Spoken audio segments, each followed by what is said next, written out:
ಓಂ ಶಾಂತಿ. ಇಂದು ಪ್ರಾತಃ ಮುರಳಿ ದಿನಾಂಕ ಜುಲೈ 8, 2025. ಮಧುರ ಮಕ್ಕಳೇ, ಈ ನಿಮ್ಮ ಜೀವನವು ಬಹಳ ಅಮೂಲ್ಯವಾಗಿದೆ, ಏಕೆಂದರೆ ನೀವು ಶ್ರೀಮತದನುಸಾರ ವಿಶ್ವದ ಸೇವೆ ಮಾಡುತ್ತೀರಿ. ಈ ನರಕವನ್ನು ಸ್ವರ್ಗವನ್ನಾಗಿ ಮಾಡಿಬಿಡುತ್ತೀರಿ. ಪ್ರಶ್ನೆ: ಖುಷಿಯು ಮಾಯವಾಗಲು ಕಾರಣ ಹಾಗೂ ಅದರ ನಿವಾರಣೆಯೇನು? ಉತ್ತರ: ದೇಹಾಭಿಮಾನದಲ್ಲಿ ಬರುವ ಕಾರಣ. ಮನಸ್ಸಿನಲ್ಲಿ ಯಾರ ಪ್ರತಿಯಾದರೂ ಸಂಶಯವು ಉತ್ಪನ್ನವಾಗುತ್ತದೆ ಎಂದರೂ ಸಹ ಖುಷಿಯು ಮಾಯವಾಗಿ ಬಿಡುತ್ತದೆ. ಆದ್ದರಿಂದ ತಂದೆಯು ಸಲಹೆ ನೀಡುತ್ತಾರೆ, ಯಾವಾಗಲಾದರೂ ಯಾರದೇ ಪ್ರತಿ ಸಂಶಯ ಉತ್ಪನ್ನವಾದರೆ ತಕ್ಷಣ ತಂದೆಯೊಂದಿಗೆ ಕೇಳಿ. ದೇಹಿ ಅಭಿಮಾನಿಯಾಗಿರುವ ಅಭ್ಯಾಸ ಮಾಡಿ, ಆಗ ಸದಾ ಖುಷಿಯಾಗಿರುತ್ತೀರಿ. ಓಂ ಶಾಂತಿ. ಶ್ರೇಷ್ಠಾತಿಶ್ರೇಷ್ಠ ಭಗವಂತ ಮತ್ತು ಭಗವಾನ್ ವಾಚ: ಮಕ್ಕಳ ಸನ್ಮುಖದಲ್ಲಿ ನಾನು ನಿಮ್ಮನ್ನು ಶ್ರೇಷ್ಠಾತಿಶ್ರೇಷ್ಠರನ್ನಾಗಿ ಮಾಡುತ್ತೇನೆ ಅಂದ ಮೇಲೆ ನೀವು ಮಕ್ಕಳಿಗೆ ಎಷ್ಟೊಂದು ಖುಷಿ ಇರಬೇಕು. ತಂದೆಯು ನಮ್ಮನ್ನು ಇಡೀ ವಿಶ್ವದ ಮಾಲೀಕರನ್ನಾಗಿ ಮಾಡುತ್ತಾರೆ ಎಂಬುದನ್ನು ತಿಳಿದುಕೊಂಡಿದ್ದೀರಿ.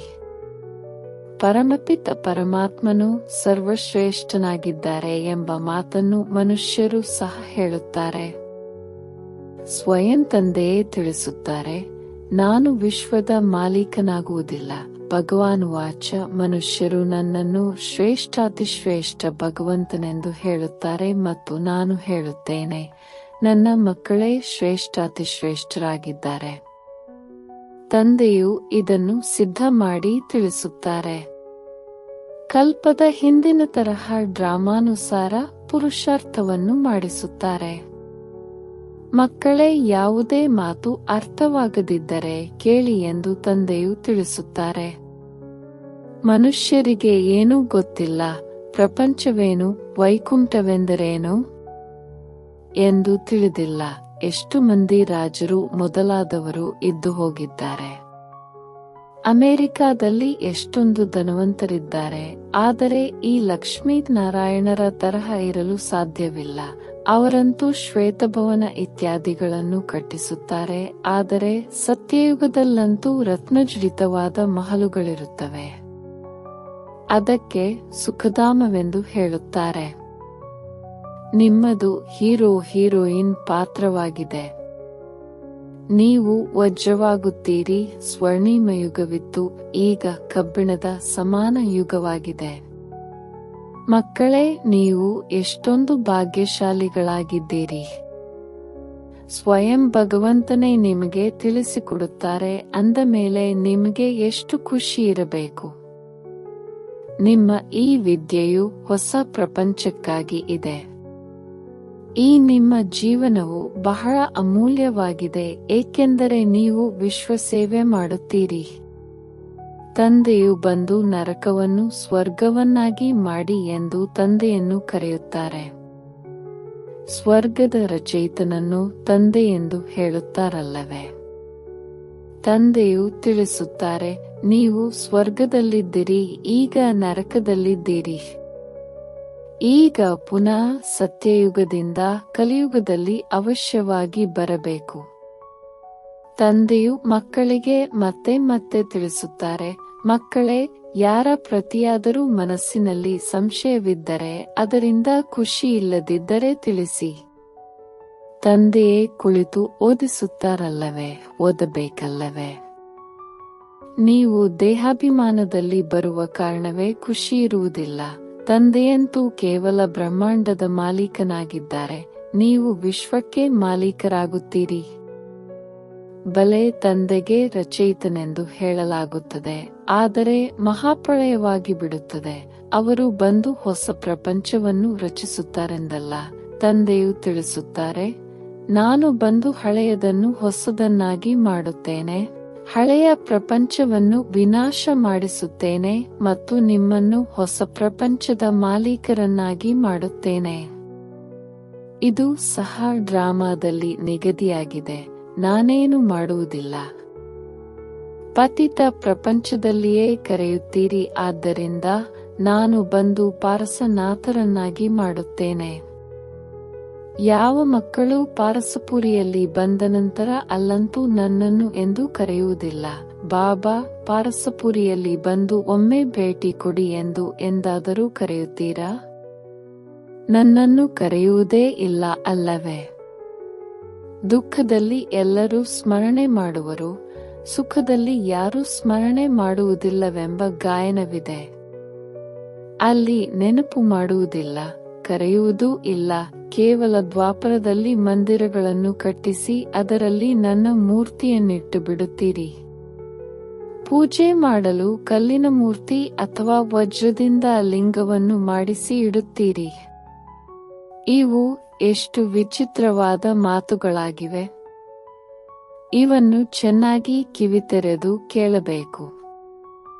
ಕಿವಿಗಳು ಪವಿತ್ರವಾಗಬೇಕು. ಇದಕ್ಕಾಗಿ ಮೊಟ್ಟಮೊದಲನೆಯದು ಪವಿತ್ರತೆಯಾಗಿದೆ. ಸಿಂಹದ ಹಾಲು ಚಿನ್ನದ ಪಾತ್ರೆಯಲ್ಲಿಯೇ ನಿಲ್ಲುತ್ತದೆ ಎಂದು ಹೇಳುತ್ತಾರೆ.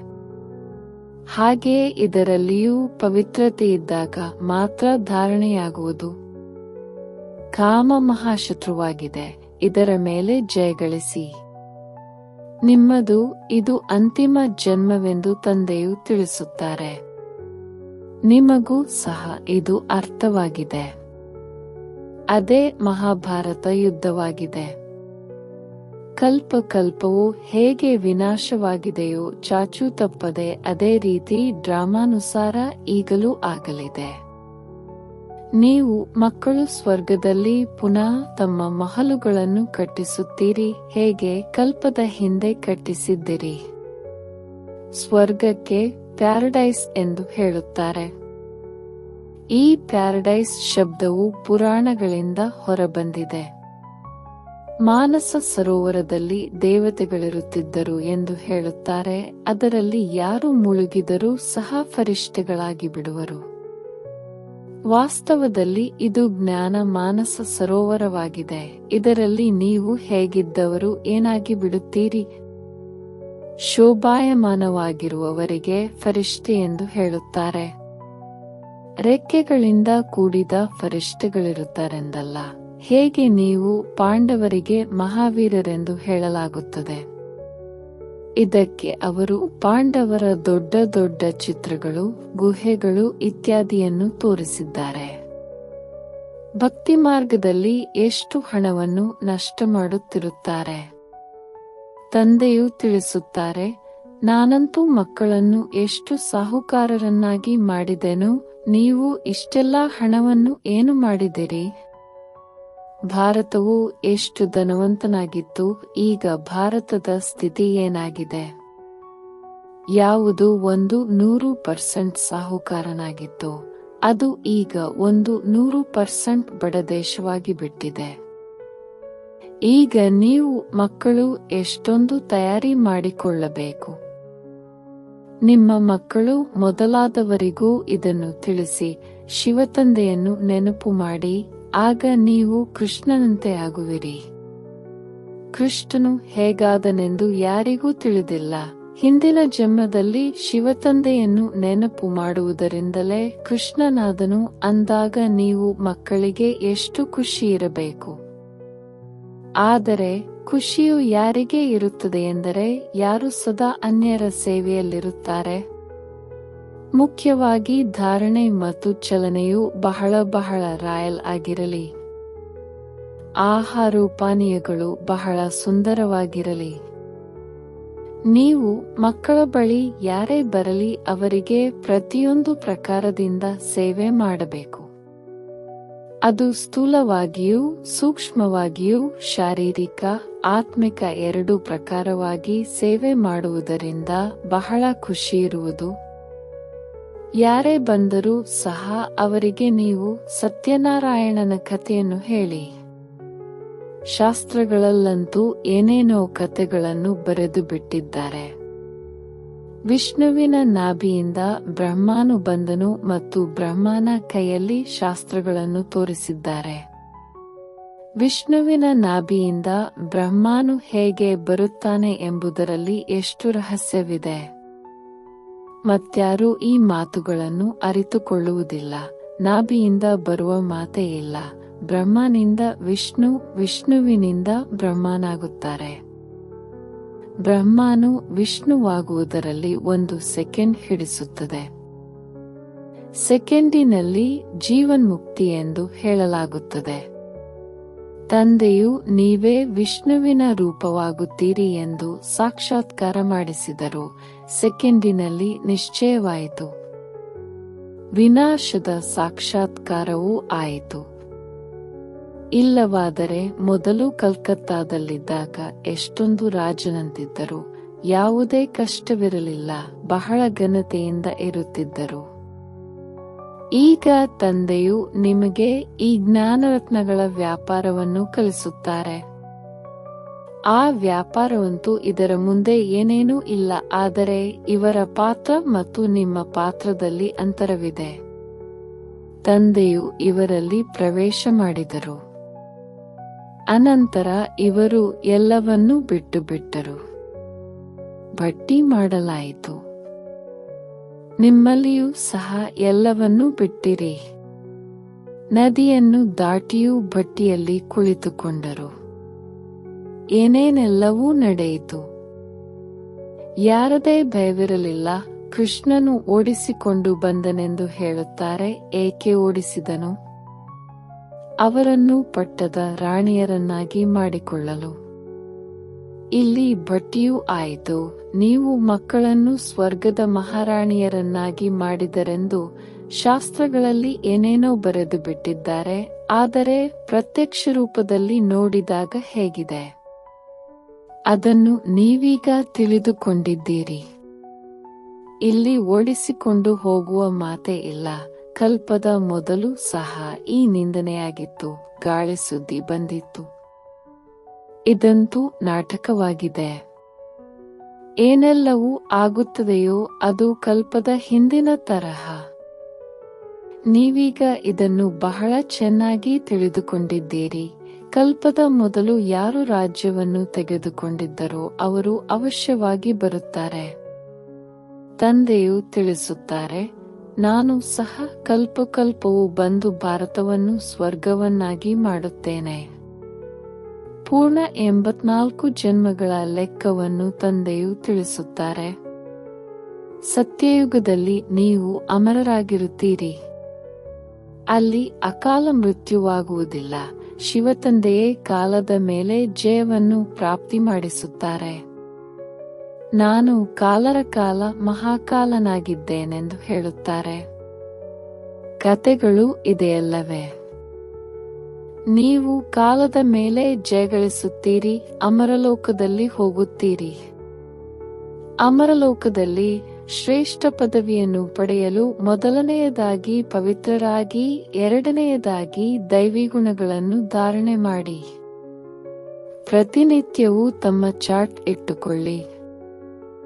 ರಾವಣನ ಮೂಲಕವೇ ನಿಮಗೆ ನಷ್ಟವಾಗಿದೆ. ನನ್ನ ಮೂಲಕ ನಿಮಗೆ ಲಾಭವಾಗುತ್ತದೆ. ವ್ಯಾಪಾರಿಗಳು ಈ ಮಾತುಗಳನ್ನು ಚೆನ್ನಾಗಿ ಅರ್ಥ ಮಾಡಿಕೊಳ್ಳುತ್ತಾರೆ. ಇವು ಜ್ಞಾನರತ್ನಗಳಾಗಿವೆ. ಕೆಲವರೇ ವಿರಳ ವ್ಯಾಪಾರಿಗಳು ಇವರೊಂದಿಗೆ ವ್ಯಾಪಾರ ಮಾಡುತ್ತಾರೆ. ನೀವು ವ್ಯಾಪಾರ ಮಾಡಲು ಬಂದಿದ್ದೀರಿ. ಕೆಲವರಂತೂ ಬಹಳ ಚೆನ್ನಾಗಿ ವ್ಯಾಪಾರ ಮಾಡಿ 21 ಜನ್ಮಗಳಿಗಾಗಿ ಸಂಪಾದನೆ ಮಾಡಿಕೊಳ್ಳುತ್ತಾರೆ. 21 ಜನ್ಮಗಳಷ್ಟೇ ಅಲ್ಲ, 50-60 ಜನ್ಮಗಳ ಕಾಲ ನೀವು ಬಹಳ ಸುಖಿಯಾಗಿರುತ್ತೀರಿ, ಪದ್ಮಾಪತಿಗಳಾಗುತ್ತೀರಿ. ದೇವತೆಗಳ ಪಾದಗಳಲ್ಲಿ ಪದ್ಮ ಕಮಲವನ್ನು ತೋರಿಸುತ್ತಾರಲ್ಲವೇ? ಅರ್ಥವನ್ನು ತಿಳಿದುಕೊಂಡಿಲ್ಲ. ನೀವೀಗ ಪದ್ಮಾಪತಿಗಳಾಗುತ್ತಿದ್ದೀರಿ ಅಂದ ಮೇಲೆ ನಿಮಗೆ ಎಷ್ಟು ಖುಷಿ ಇರಬೇಕು. ತಂದೆಯು ತಿಳಿಸುತ್ತಾರೆ, ನಾವು ಇಷ್ಟು ಸಾಧಾರಣವಾಗಿದ್ದೇವೆ. ನೀವು ಮಕ್ಕಳನ್ನು ಸ್ವರ್ಗದಲ್ಲಿ ಕರೆದುಕೊಂಡು ಹೋಗಲು ಬಂದಿದ್ದೇನೆ. ಹೇ ಪತಿತ ಪಾವನ, ಬನ್ನಿ, ಬಂದು ಪಾವನ ಮಾಡಿ ಎಂದು ನೀವು ಕರೆಯುತ್ತೀರಿ. ಪಾವನರಿರುವುದೇ ಸುಖಧಾಮದಲ್ಲಿ. ಶಾಂತಿಧಾಮದ ಯಾವುದೇ ಚರಿತ್ರೆ ಭೂಗೋಳವಿಲ್ಲ. ಅದು ಕೇವಲ ಆತ್ಮಗಳ ವೃಕ್ಷವಾಗಿದೆ. ಸೂಕ್ಷ್ಮವತನದ ಯಾವುದೇ ಮಾತಿಲ್ಲ. ಬಾಕಿ ಈ ಸೃಷ್ಟಿಚಕ್ರವು ಹೇಗೆ ಸುತ್ತುತ್ತಿದೆ ಎಂಬುದನ್ನು ನೀವು ತಿಳಿದುಕೊಂಡಿದ್ದೀರಿ. ಸತ್ಯಯುಗದಲ್ಲಿ ಲಕ್ಷ್ಮೀನಾರಾಯಣರ ರಾಜ್ಯವಿತ್ತು.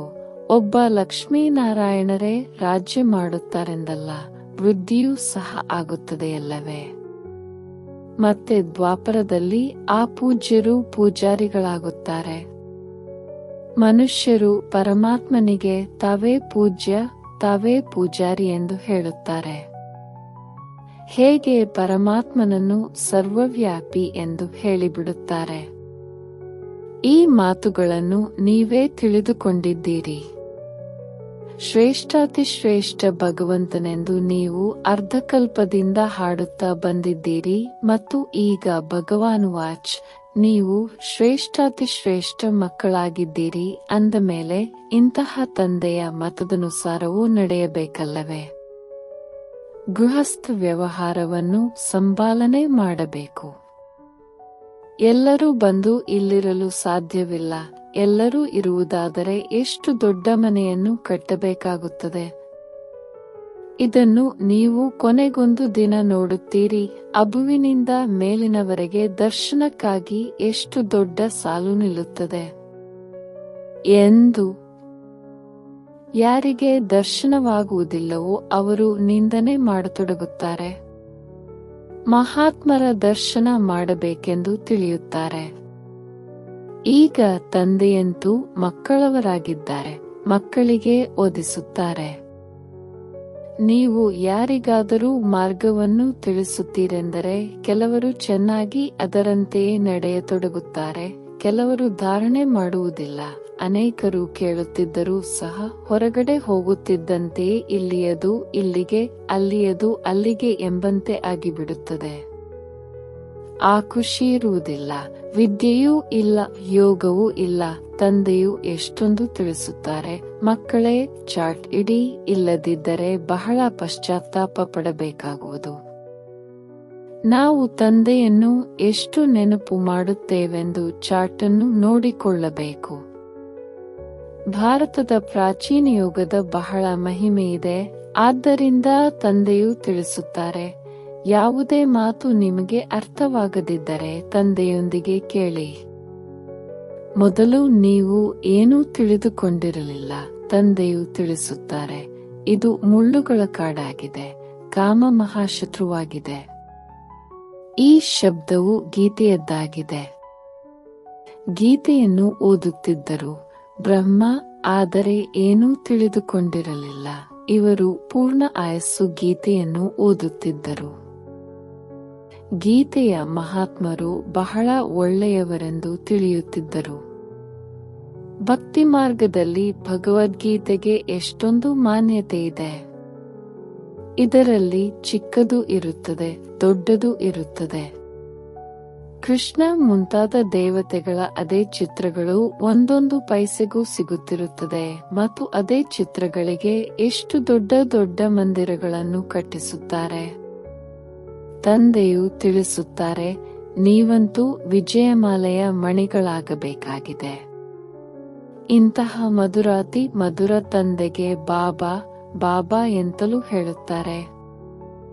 ಸ್ವರ್ಗದ ರಾಜ್ಯಭಾಗ್ಯವನ್ನು ಕೊಡುತ್ತಾರೆ ಎಂಬುದನ್ನು ತಿಳಿದುಕೊಂಡಿದ್ದಾರೆ. ಆದರೂ ಮತ್ತೆ ಅಹೋಮಾಯೆ ವಿಚ್ಛೇದನವನ್ನು ಕೊಟ್ಟು ಬಿಡುತ್ತಾರೆ. ಭಕ್ತಿ ಮಾರ್ಗದಲ್ಲಿಯೂ ಭಗವಂತನಿಗೆ ಪತಿಯರ ಪತಿ ಎಂದು ಹೇಳಲಾಗುತ್ತದೆ.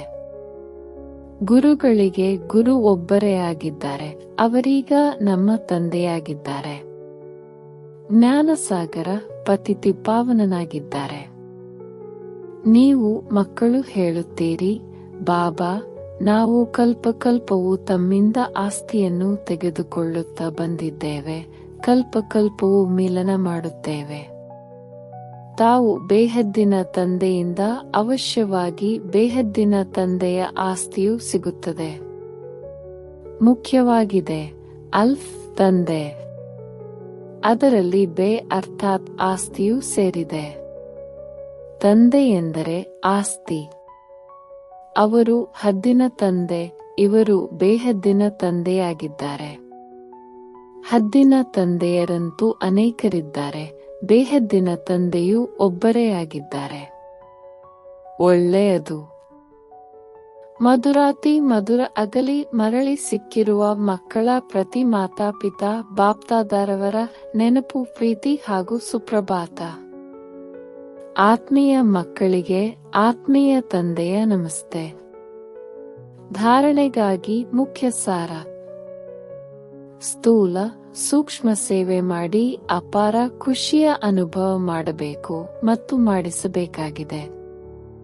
ಚಲನೆ ಮತ್ತು ಚೆಹರೆ, ಆಹಾರೋಪಾನೀಯಗಳಲ್ಲಿ ಬಹಳ ಘನತೆಯನ್ನಿಟ್ಟುಕೊಳ್ಳಬೇಕಾಗಿದೆ. ಅಮರಲೋಕದಲ್ಲಿ ಶ್ರೇಷ್ಠ ಪದವಿಯನ್ನು ಪಡೆಯಲು ಪವಿತ್ರರಾಗುವ ಜೊತೆಗೆ ದೈವಿ ಗುಣಗಳನ್ನು ಧಾರಣೆ ಮಾಡಬೇಕಾಗಿದೆ. ತಮ್ಮ ಲೆಕ್ಕಪತ್ರವನ್ನು ನೋಡಿಕೊಳ್ಳಬೇಕು.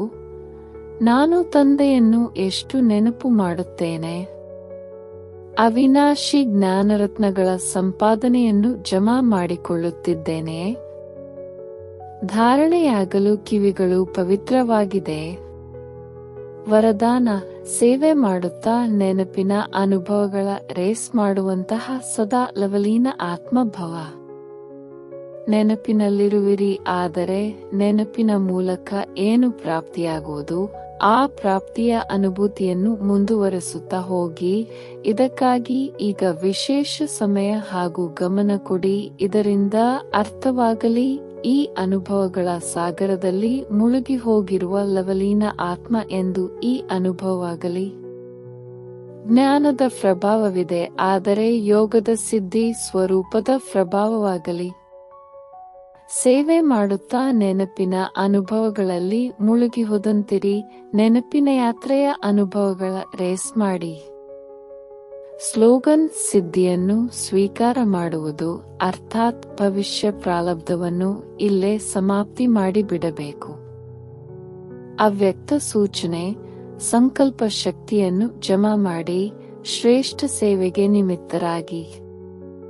ಎಷ್ಟು ತಾವು ಮಕ್ಕಳು ಶ್ರೇಷ್ಠ ಸಂಕಲ್ಪಗಳ ಶಕ್ತಿಯಿಂದ ಸಂಪನ್ನರಾಗುತ್ತಾ ಹೋಗುವಿರಿ, ಅಷ್ಟು ಶ್ರೇಷ್ಠ ಸಂಕಲ್ಪಗಳ ಶಕ್ತಿಯಿಂದ ಸೇವೆಯ ಸ್ವರೂಪ ಸ್ಪಷ್ಟವಾಗಿ ಕಾಣಿಸುತ್ತಾ ಹೋಗುವುದು. ಪ್ರತಿಯೊಬ್ಬರೂ ಅನುಭವ ಮಾಡುವರು. ನಮಗೆ ಯಾರೋ ಕರೆಯುತ್ತಿದ್ದಾರೆ, ಯಾರೋ ಬುದ್ಧಿಯ ಮೂಲಕ, ಶುಭ ಸಂಕಲ್ಪಗಳ ಮೂಲಕ ನಮ್ಮನ್ನು ಆಹ್ವಾನ ಮಾಡುತ್ತಿದ್ದಾರೆ. ಕೆಲವರು ದಿವ್ಯ ದೃಷ್ಟಿಯ ಮೂಲಕ ತಂದೆ ಹಾಗೂ ಸ್ಥಾನವನ್ನು ನೋಡುವರು. 2 ಪ್ರಕಾರದ ಅನುಭವಗಳ ಮೂಲಕ ಬಹಳ ತೀವ್ರ ಗತಿಯಿಂದ ತಮ್ಮ ಶ್ರೇಷ್ಠ ನೆಲೆಯನ್ನು ತಲುಪಿಬಿಡುತ್ತಾರೆ. ಓಂ ಶಾಂತಿ.